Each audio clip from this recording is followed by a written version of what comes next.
The views and the opinions that are expressed on the Monte Carlo Show are not necessarily those of its guests or its sponsors. Viewer listening and discretion is advised. Welcome to another episode of the Monte Carlo Show. Let's get it. This is Nehemiah Shamant, and you are now tuned into my album, Monte Carlo, on the Monte Carlo Show. Shalom. You're now tuned in to the Monte Carlo Show. You dig what I'm talking about? Eat that! Woo! What's up, y'all? This Daisy Hunter, a.k.a. Cognac Slim, and y'all already know I'm checking in to the Monte Carlo Show. Ooh, this is my song. I'd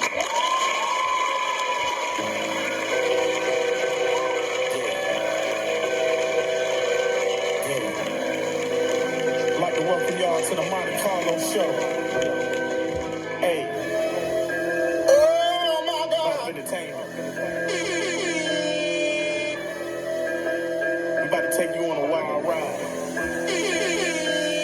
It's the Monte Carlo Show. We got a lot to discuss.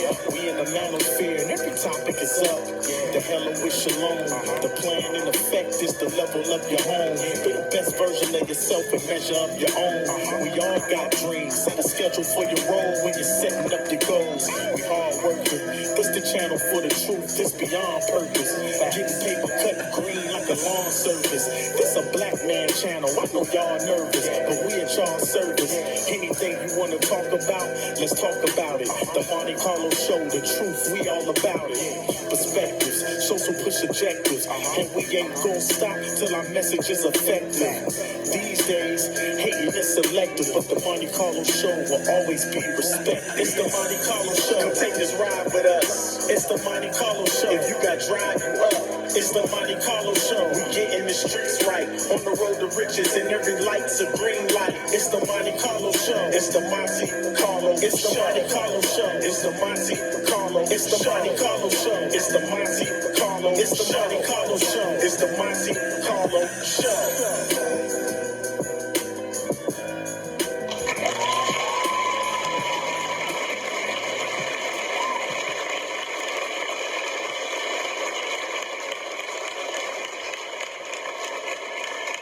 Yeah. Excuse me, guys. Eating a little bit of my pistachios today after taking my vitamins, my multivitamins. Of course, y'all already know. Got that cran grape. Shout out to Ocean Spray. You know what I'm saying? Hands down, one of the greatest juices on the planet. So, welcome to another episode of the Monte Carlo Show. I am your host, Monte Carlo. And today, we will be discussing the topic of racism. I wanted to get this episode done because we are still in what they call Black History Month. And so I just wanted to kind of go over my perspective and experiences when it comes to racism. So, first of all, let me play a couple of excerpts, some things from some TV shows that came about from a lot of these shows in the early 90s that we're very familiar with. This one in particular is, I believe, from the Fresh Prince of Bel-Air, an episode from the Fresh Prince of Bel-Air. There's a couple other ones that I'm gonna go through that like I said, we're very familiar with as far as the early 90s and the things that were displayed on shows. So let's get into this. I don't know if I need to say this or not for the sake of YouTube, but this is fair use. I do not own the rights to a lot of this content, but this is fair use. And I'm just playing some snippets for you guys from shows that displayed the level of a certain level of racism that we deal with as so-called African Americans, even to this day. So let's get to it. This is a snippet from the Fresh Prince of Bel-Air.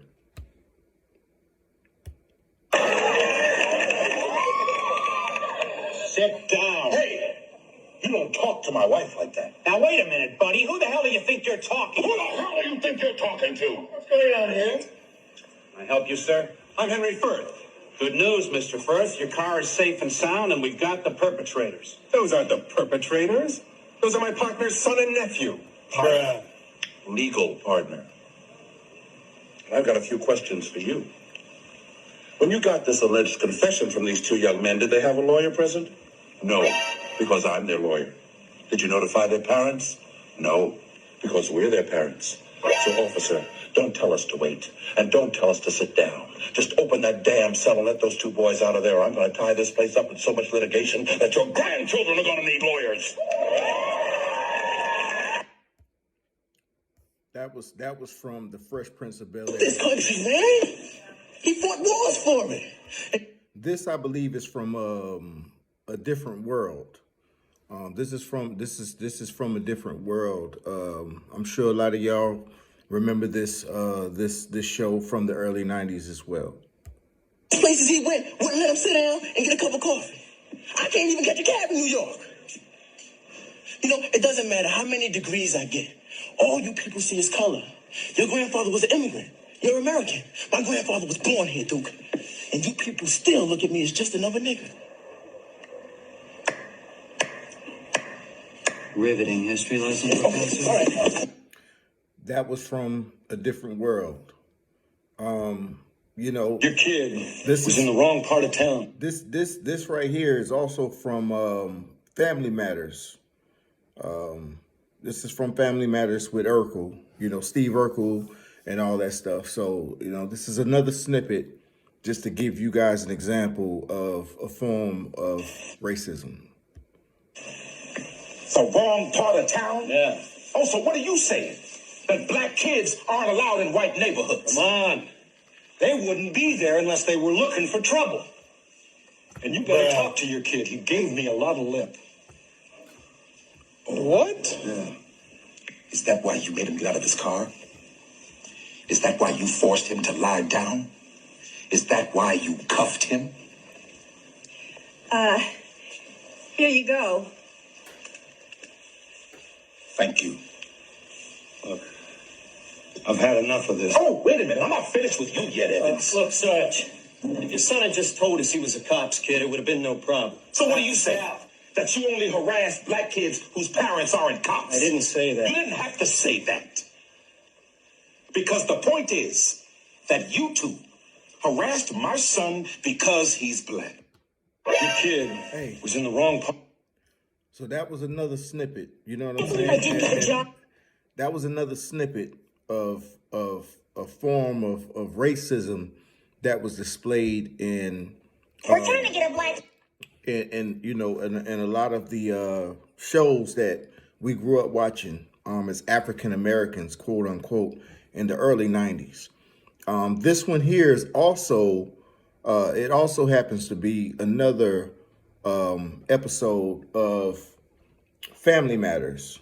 So, you know, we're going to look into this. This is Urkel talking to Laura, or Urkel trying to pretty much establish a Black History Month lesson, or, you know, like a class. He's trying to get sign-offs on Black History Month, you know, and you know, trying to get a class started to teach people and to make people aware of Black history, so to speak. And this is what happens. And I'll break this down, you know, once it's done. So let's get to it. Class here at school. It'll help us appreciate the past, thereby contributing to the present and preparing us for the future.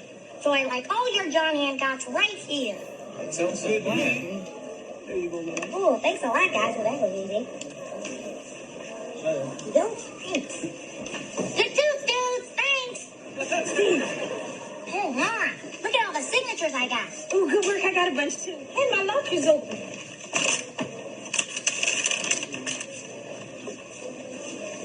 Oh my gosh. Laura, what's wrong? If you want Black history, go back to Africa. What?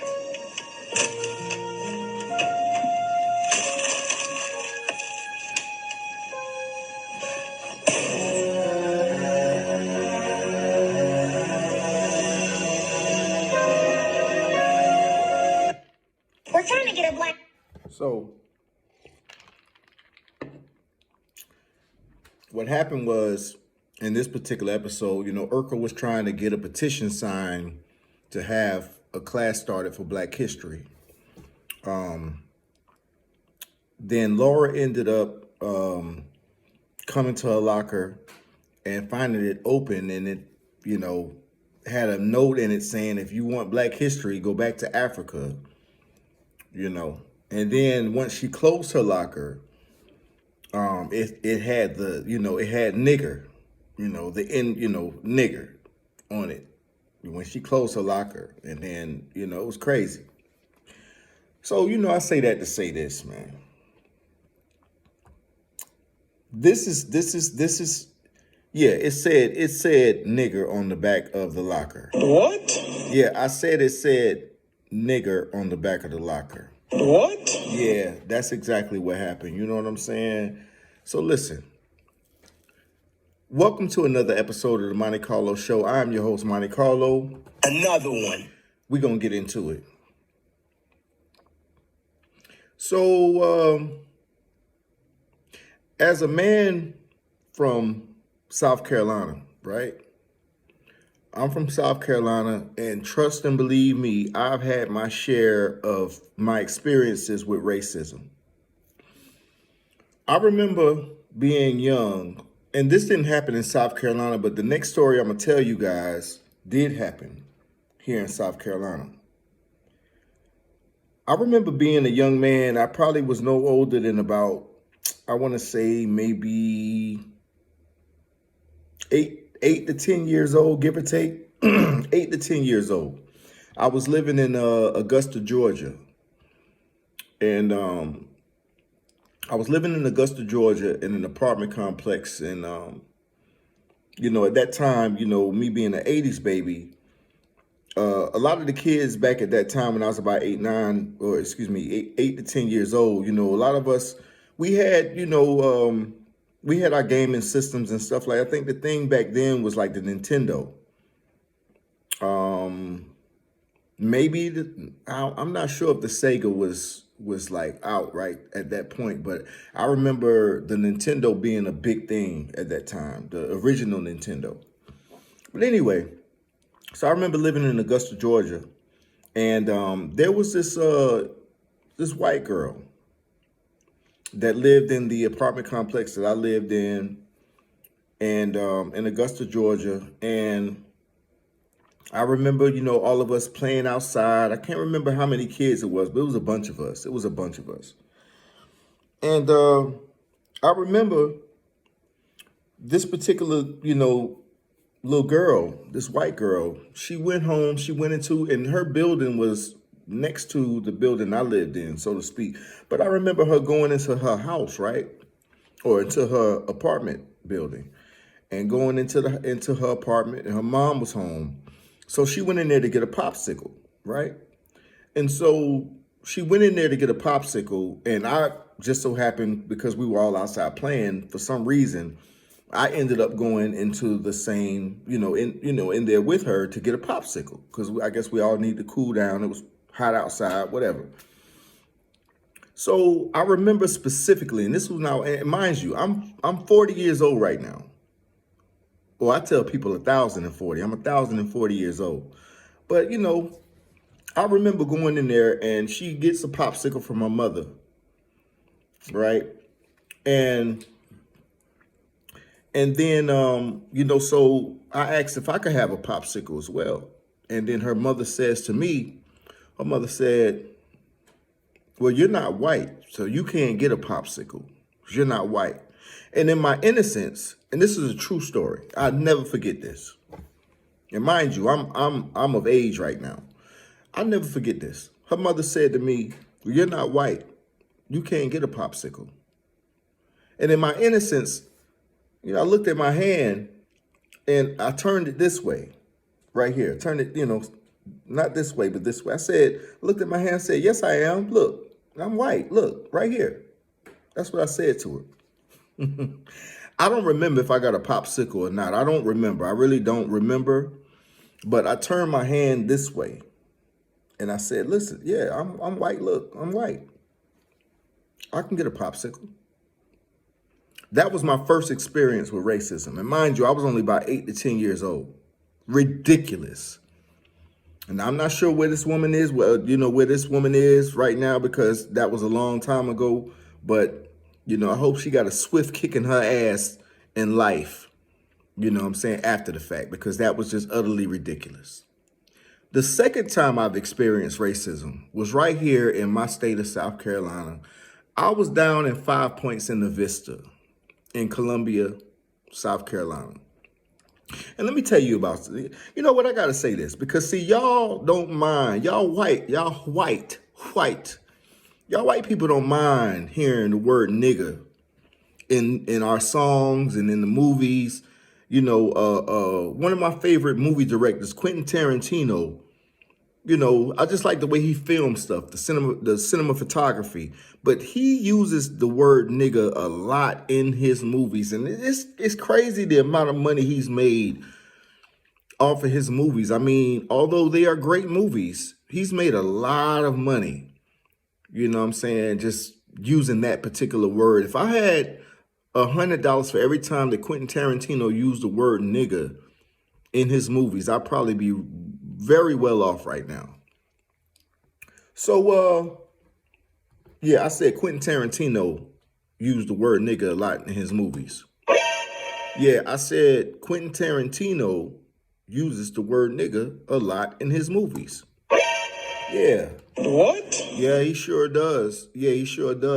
And then he uses people of the likes of like Samuel L. Jackson to, Samuel Jackson, Leonardo DiCaprio, stuff like that. Just different people to use that word. But I remember in 5 Points in the Vista, downtown Columbia, South Carolina, I was, this is when I was probably about in my early 20s. I remember, walking downtown. It's like an outdoor scene and stuff like that. And this one particular white girl, this cracker. Yeah, I said cracker because y'all don't mind us saying nigga in our songs and in movies. So I'm not talking to the white folks that are civilized. I'm talking to the uncivilized white folks, which I consider crackers. Whatever. Take it how you want. I don't care. I don't care. I don't care. Anyway, so she happens to be walking down the boulevard, with her dog in her purse. She had a little small dog. So I say, man, that's a nice little dog you got there. And of course, she had alcohol in her system or drugs or whatever the case may be. I don't know what she was on. But this cracker had the nerve to say to me, this young white girl that probably was going to the University of South Carolina says to me, oh, my dog doesn't like black people. And I looked at her with the same look.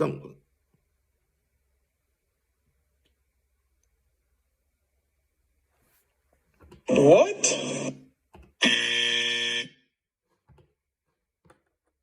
What the hell? Oh my God, no way. I looked at her and I said, your dog don't like black people. And I just walked off. I just walked off. What the hell you mean your dog don't like black people?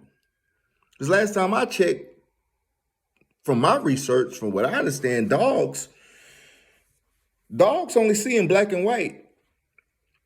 And how the hell did you train a dog not to like black people? How does a dog know the difference between black and white, Asian, African, European, Australian, Caribbean, whatever? How does your dog even know? Like what? I had another experience too. I was doing a battle rap event in the same area, 5 Points in the Vista, Columbia, South Carolina. I was hosting a battle rap event. And we was charging people to come through the door. Just so happened that there was this cracker, this white boy, that was, I think he was a cook, maybe even a bartender or something like that. But, we was charging people to come through the door. Now, mind you, I'd already had an agreement with the owner of this particular, establishment and saying, hey, we're going to do a battle rap event here. and blase. So everybody come through the door, they need to pay a certain amount. So then he has about 3 of his cracker friends, 3 of his white friends, come in the door. And I stopped them. I said, oh, hey, listen, if y'all coming in here, y'all got to pay a certain amount. This cracker says to them, hey, man, forget that. Y'all come on in. Y'all just come on in. Forget what he's talking about. You know what? I wanted to bust him in his face. That's what I wanted to do. I wanted to bust him in his face. But because I was handling business, I let it slide, I let it ride. But he didn't know I was like, you know what I'm saying, that 1 in 10,000. Yeah. See, in real life, I'm like the real life Django. I'm that 1 in 10,000. I'm curious what makes you so curious. You know what I'm saying? I can't stand these Calvin ass candy crackers around this mother. I ain't gonna hold y'all. And I ain't holding no punches with this particular episode because see, you know what y'all white folks do? You don't mind hearing the word nigga in these songs. You don't mind hearing the word nigga in these movies. But then somebody called you a cracker, you feel crazy. You feel like somebody disrespecting you, right? And having that, I'm from South Carolina, there was a point in time where they don't do it so much right now, but there was a point in time where you can go to the mall and there'll be a stand in the middle of the mall. On one side, they'll be selling like South Carolina paraphernalia, you know, which consists of the palmetto tree and then the moon. That's our flag, the palmetto tree and then a moon. And then on the other side, they would have, you know what I'm saying, Confederate flag paraphernalia, socks, belts, ties, whatever you could think of. I even come from an era where, you know what I'm saying, like white folks will ride around with their big ass trucks with the flag, with the Confederate flags flying off the back, wearing t-shirts in public, the Confederate flag t-shirts and all that shit. You know what I'm saying?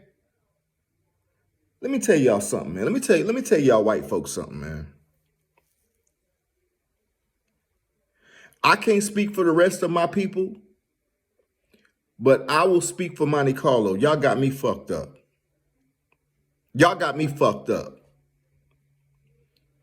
Because the moment that your ass think that you're going to come around me with a Confederate flag on, wearing a Confederate flag tie, belt, or anything, I'm giving you the business. Don't ask me no questions. Don't, hey brother, you know where I can find, and you know where? No, I don't know where you can find shit except an ass whipping.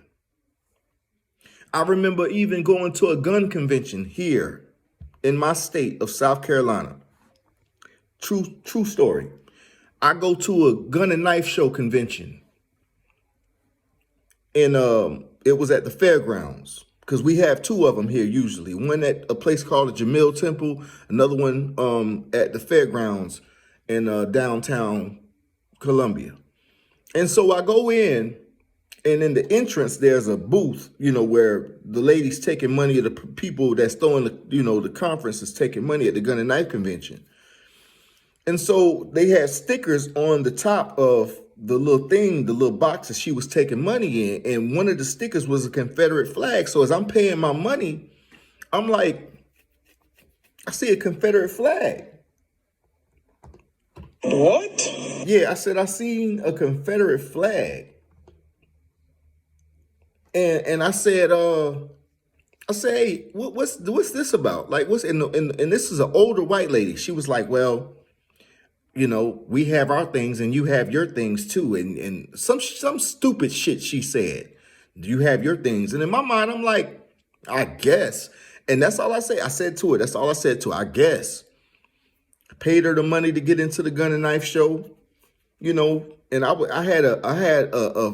it was visible. It was a visible look of disgust on my face. And I knew she could tell that I was just disgusted with seeing that. So her cracker husband, her white husband comes over. Oh, what's the problem here? Oh, you got a problem with this, that, and other? Yeah, if you got a problem with it, then you can get up out of here. And I told that motherfucker, I said, listen, you ain't got to tell me I can get the fuck up out of nowhere. This is a public place.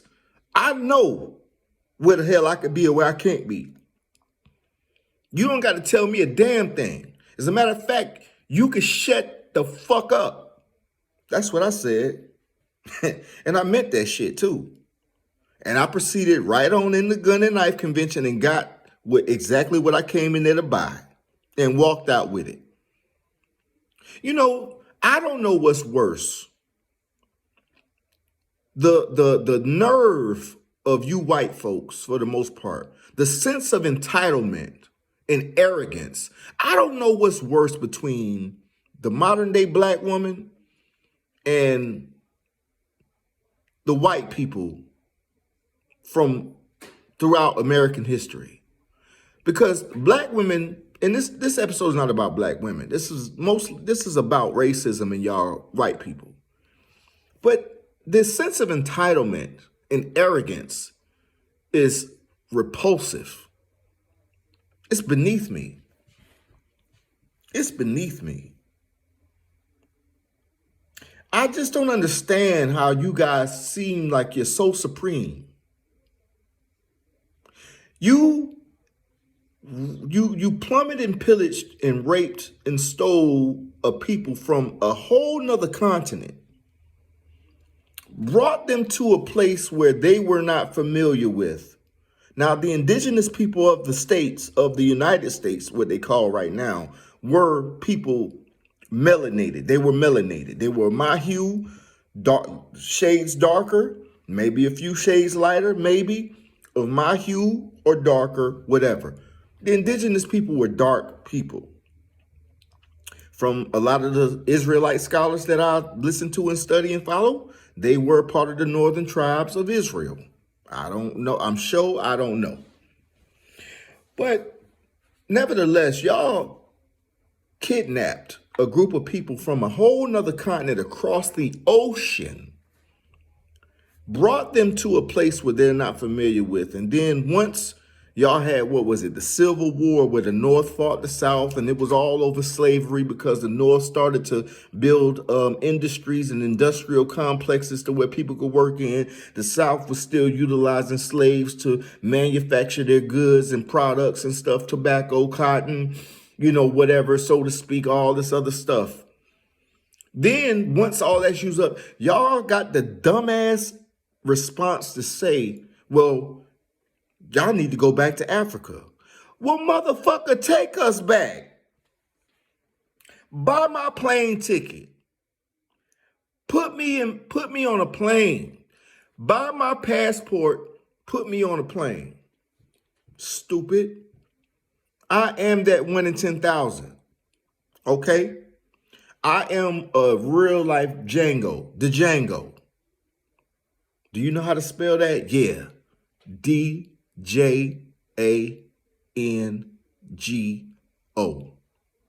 The D is silent.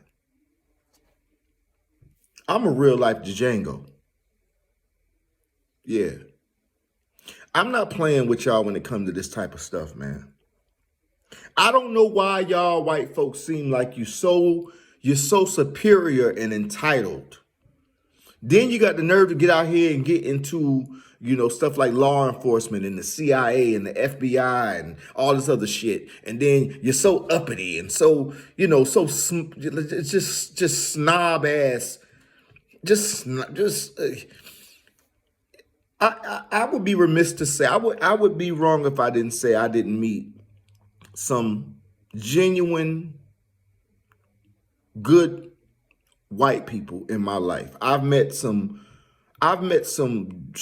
good people, because just like the scriptures say that a tree is recognized by its fruit.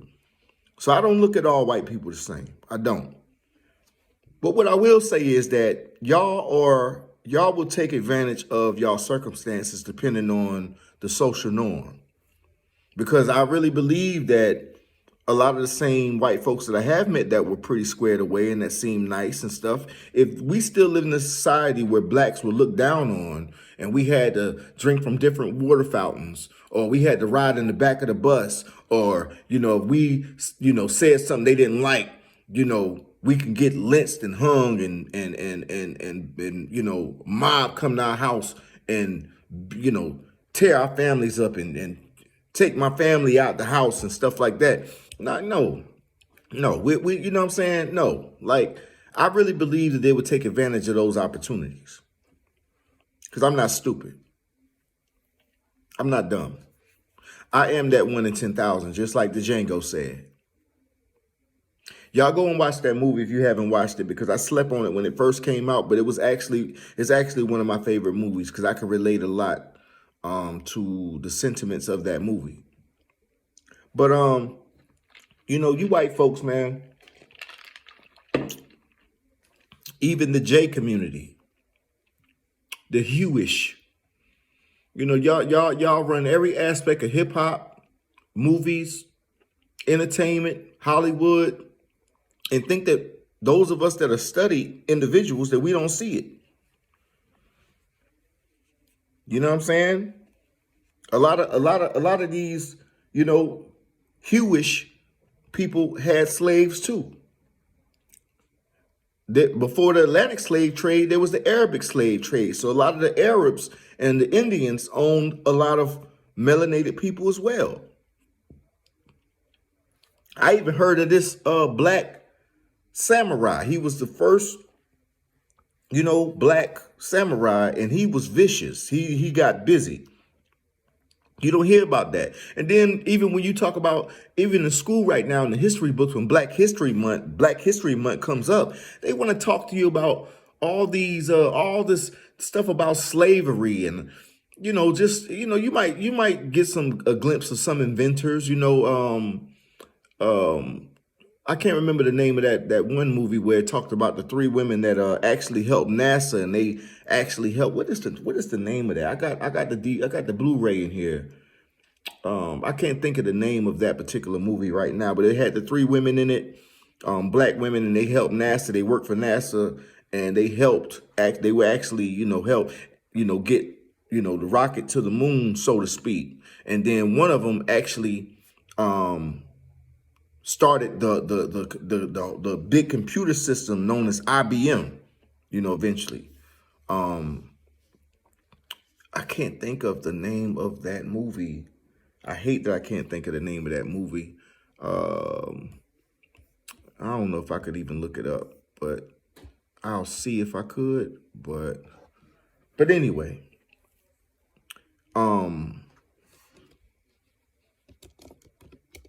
you know, my thing is this, man. You know, white folks, Hidden Figures. That's what the name of it was, Hidden Figures. And it's funny they named the movie Hidden Figures. Hidden Figures, Red Tails. I mean, it's a lot of movies, man, that just display the atrocities and the frustrations and the things that melanated people that were slaves had to deal with in this country. Now, mind you, I live in South Carolina. So Charleston is a very historical place. Charleston, South Carolina is a very historical place. And you can still go to Charleston to this day and see the marketplace. They even still call it the marketplace, but it's different now because they sell things to all people in the marketplace. But the marketplace is one of the starting places where they actually sold slaves. You can go to Charleston and see where they actually sold slaves. You can see they still got the dungeons that they kept a man intact, all that stuff. Some of the dungeons even still got the chains in them that they used to chain them, have them, bound with while, in the process of being sold. But you can go to Charleston, South Carolina right now and still see all the houses that the slaves built. And these are beautiful houses too. So you do have the shacks and stuff that they lived in, but the houses that they built for the white people, for the crackers, they're still up. Charleston is a very historical place, a beautiful place. Now you go to the Battery, you can see the water. They got some amazing food down there. The way they talk in Charleston, I love their accents. Shout out to all my people in Charleston. I tell you what, Bo, I don't like that, no. Yeah, man, yeah. I don't like that, no. I tell you, boy, go up the road. Yeah. Nah, shout out to all my people in Charleston, man. That was my best, little impression of how they talk, man. But they Geechee. They call them Geechee. You know what I'm saying? And then you go to the islands off of Charleston, you know what I'm saying? Like that accent, that same Geechee accent, it resonates everywhere down there. Even I believe up to Mox Creek or Mox Corner. But Charleston and then, the islands off of Charleston, like that Geechee stuff is prevalent. And it's crazy because they're only about 2 hours away from where I live, from the mainland of Colombia. But their accents and the way they talk is completely different than how we speak in the Midlands. They're low country. We're in the Midlands. But, listen, man, I just want to say, and I don't know who's going to hear this or whatever the case may be, but to whomever ears this may fall on, crackers, white folks, let me tell y'all something. I don't look at all y'all the same.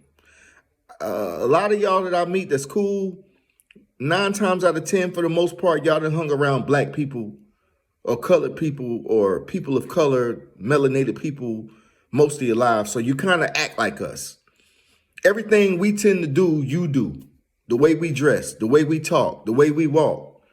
Y'all imitate us. Everything about our culture, y'all do. Y'all even love our music. Y'all love the way we cook. You love the way we look. You know what I'm saying? Like, it's evident. And to be honest, like, I treat people based off of their energy. You know what I'm saying? So I'm not going to sit here and say that every white person I meet is a cracker or acts ignorant or is a redneck or whatever. But there are still places in South Carolina where you still, depending on where you are in the country of South Carolina, if you go to the country areas or whatever, you still got white folks hanging up their Confederate flags in their front yards. You know what I'm saying? You still got that. You still got these white boys riding around in these big ass trucks and shit, with the Confederate flag hanging off the back of it. I wish any of them would mess with me. I'm gonna be out your way, you stay out my way. That's the way I put it. Don't ask me no questions. Don't ask for no directions. Don't ask me about nothing. I ain't got nothing to talk to you about. Nothing. Absolutely nothing. I don't put nothing past none of you motherfuckers. None of y'all. You understand that? None of y'all. And I mean that shit. Oh, and don't think, and I know y'all like to shoot and hunt, so don't think for 1 second that a brother like me, that 1 in 10,000, like Django, don't think I ain't got some shit for y'all asses too. Cause I got some shit too. I got some shit. I got something too. Yeah, I got something too. Hey, your ass like, yep, I sure would. Another one. Yep, I sure would. Don't get it twisted. Don't get it twisted. Don't fuck with me or mines. Okay? There was also, in past South Carolina events, I think this was about maybe 3-4 years ago, where we had an actual whole riot downtown because we had the State House in downtown Columbia. They had the Confederate flag actually flying, up with the state flag. So they had the Confederate flag and the state flag flying at the same time, and then they ended up taking it down. The white folks that live in this state didn't like that. You had rednecks and crackers and Klan members coming from all over the place, coming downtown, and they got their asses zipped. I'm talking about it. They got their asses beat. I ain't gonna lie to you. They got their asses whipped. They pissed us off so bad. They pissed black folks off so bad. The black, and I ain't condoning this, but they started turning over cop cars, setting stuff on fire. All this happened about 4 years ago, downtown South Carolina, downtown Columbia, South Carolina. Y'all look it up. It was a whole riot. Thing about this shit is that pisses me off too, is that when the Klan, not that they don't do that, they don't do it no more now. Because I ain't seen the Klan get together and do nothing downtown in a long time, especially since that riot. But they would have the city of Columbia would have actual police officers guarding Klan members when they're downtown at the State House preaching their gospel and talking shit. Then it'll be black police officers out there too, just standing up, guarding and looking around and, guarding the perimeter and making sure these Klan members and, man, that's the day I would, if I was a cop and they put me on that assignment, I'll lose my damn job. I'll lose my mind and I'll lose my job. Are y'all fucking kidding me? What? Are y'all fucking kidding me? What? The fuck wrong with y'all?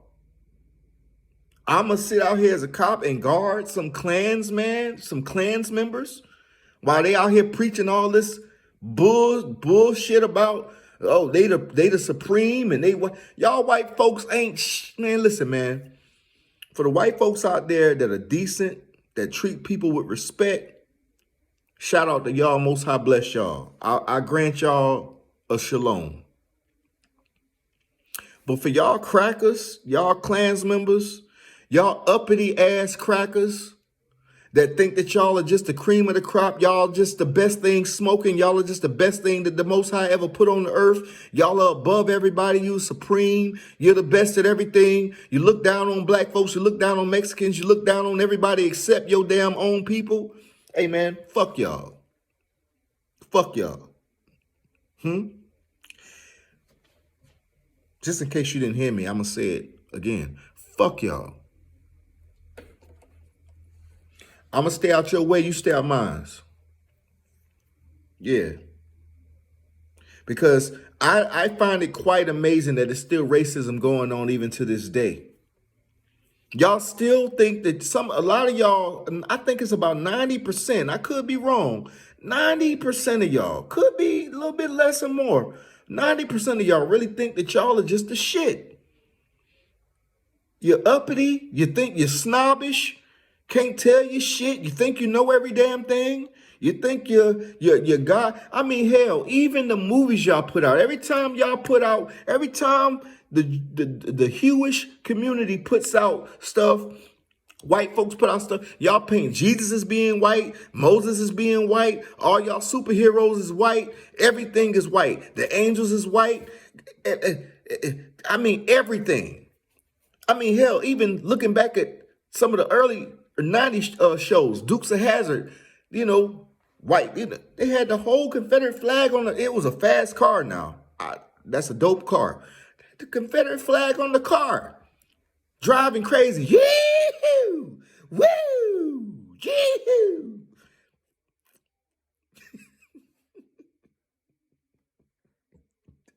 Woo! Yeah! Listen, man. White folks, I just want to say this, man, because I didn't want to make this too long, but based on my experiences and the things that's been displayed on media, TV, music, everything, I just wanted to get this off my chest. Because like I said, the Monte Carlo Show is a form of therapy for me, but then it's also something that I like to document my thoughts on. You know what I'm saying? And having that it's February and it's still Black History Month, I just, I wanted to just, kind of just give my thoughts on my experiences and the way I look and perceive things concerning y'all particular group of people. Like I said, I've met some friendly, nice, white folks, Caucasian folks. You know what I'm saying? But I'm not naive. I really think that if the circumstances in society was the way it used to be, that they would take advantage of it. I could be wrong, but I've met some nice white people. However, the majority of y'all, I don't trust. I don't trust. I know your history. I know your ways. And I know how you can be. I know how you can get. Especially with me being a man from South Carolina. With the Port of Charleston right down the road from me, about 2 hours away from me. It's one of the ports that some of the first slaves came into. So I know there's still shacks that's out here that slaves used to live in. I can still see some of the trees that, they used to hang, the slaves from. They still have plantations. And actually, the plantations here in South Carolina are tourist attractions now, especially in Charleston. They're tourist attractions. People pay to go to these plantations. And you know, if it's the Most High's will, if it's ever his will for me to come into, you know, the bag and a good bit of money, I buy one of those plantations and raise my family on them. I buy one of them. But anyway, y'all tell me what y'all thoughts are. You know, thank y'all for tuning in to another episode of the Monte Carlo Show. I'm your host, Monte Carlo. Tell me what you guys think about, you know, my sentiments, or even my sentiments on racism, but even maybe your experiences, wherever you may live, because I know that it exists in the North and the West as well. The people up North tend to hide it differently than the people down South. They might not wear the Confederate flags around and wave them around, but they still treat you, you know, as you were a nigga or still a slave and stuff. I'm not under the Italians treated us bad. A lot of people everybody in this country, for the most part, that's not of our hue and doesn't have melanin, treat us bad. I know it exists in the North. It's just they display it differently. And I know it exists in the West as well. They display it differently. In the South, they're kind of just out up front, and you know, they're just out there with it. They don't mind showing you that this would, you know, but then also they tend to think that it's okay to walk around with a Confederate flag sticker or any paraphernalia that has that flag on. Let me remind y'all white folks of something about that Confederate flag. There was at one point in time in American history, before I let this go, that if you came into my town or into my neighborhood with that flag riding on horses, dressed in all white, I would have to fear for my life, and I would have to fear for the lives of my family. And I would have to get something in my house to defend my family, to make sure that y'all don't throw a Molotov cocktail in my house or shoot bullets through my house or break or bust my door in and come in here and take my wife and rape her or steal my kids and kill me. That same flag is the one that y'all would run in the neighborhoods with, full of black people, and would take whatever y'all wanted to take and do whatever y'all wanted to do. And y'all still think that that's something that y'all could perpetuate today still in 2024, 2023, 2024 going on forward? No, that shit is unacceptable. I'm going to tell you something. You see Monte Carlo, first of all, you say shalom. When you see me, you say shalom. Not only that, if you on that type of time, you stay the fuck out my way. Stay out my way. And I mean that. I mean that. Yeah, I mean that. Like I said, thank y'all for tuning to another episode of the Monte Carlo Show. I'm your host, Monte Carlo. Another one. Tell me what y'all think about my sentiments on racism, and I'd also like to hear about y'all stories as well. Leave your comments, share this video, hit the like button, make sure you subscribe for future content, because I will be dropping more content soon. And I appreciate each and every single one of my subscribers, no matter where you're from, what nationality you're from. I'm not saying this, you know, in hatred, so to speak, of anybody. But this is in regards to racism, and this is the solid truth based on my experiences and what I've seen and what I've studied, based on my people's history and America's history. I'll see y'all on the next one. Thank y'all for tuning in.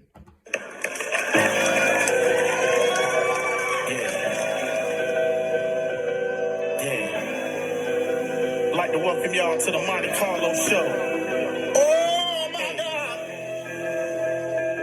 Up Entertainment. Oh my God. We about to take you on a wild ride. It's the Monte Carlo Show. We got a lot to discuss. We in the manosphere and every topic is up. The hella with shalom.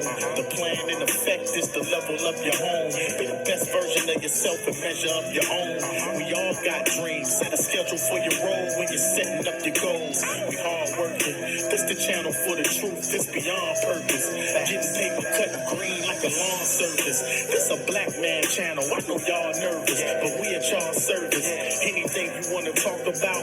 Let's talk about it. The Monte Carlo Show, the truth, we all about it. Perspectives, social push objectives, and we ain't gonna stop till our message is effective. These days, hating is selective, but the Monte Carlo Show will always be respected. It's the Monte Carlo Show. Come take this ride with us. It's the Monte Carlo Show. If you got drive, you up.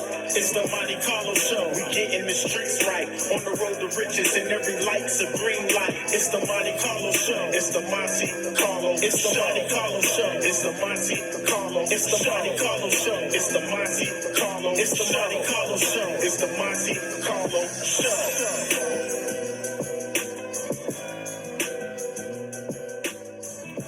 Yeah. And like I said,